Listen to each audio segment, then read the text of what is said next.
আজকের বিষয় মেধাবীরা কেন দেশ ছাড়তে চায় নাকি রাষ্ট্রই তাদের বাধ্য করে। আর এই প্রশ্ন শুধু প্রশ্ন নয়, এটা একটা প্রতিধ্বনি যা আজ সারা দেশের তরুণদের মনে প্রতিধ্বনিত হচ্ছে। তৌকির ইসলাম সাগরের মতো আর কত মেধাবী তরুণকে আমরা হারাবো। একজন যুদ্ধ বিমানের পাইলট হওয়ার জন্য লাগে হাজারো ঘন্টা প্রশিক্ষণ, মানসিক দৃঢ়তা, শারীরিক সক্ষমতা আর অসীম দেশপ্রেম।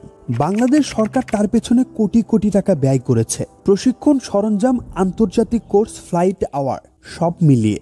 কিন্তু একদিন সকালে একটি যান্ত্রিক ত্রুটির কারণে তার সব শেষ, তার জীবন শেষ, স্বপ্ন শেষ, আর দেশের বিনিয়োগও শেষ।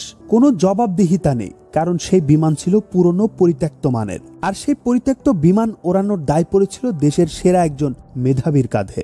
এটাই কি সেই বাংলাদেশ যেখানে মেধার মূল্য নেই, শুধু প্রাণের মূল্য আছে, সেটা মৃত্যুর পর? এতগুলো ফুলের মতো প্রাণ আমরা হারিয়ে ফেললাম, যারা হতো ভবিষ্যৎ ডাক্তার, ইঞ্জিনিয়ার, পাইলট। কে দায়ী এই প্রাণহানির জন্য?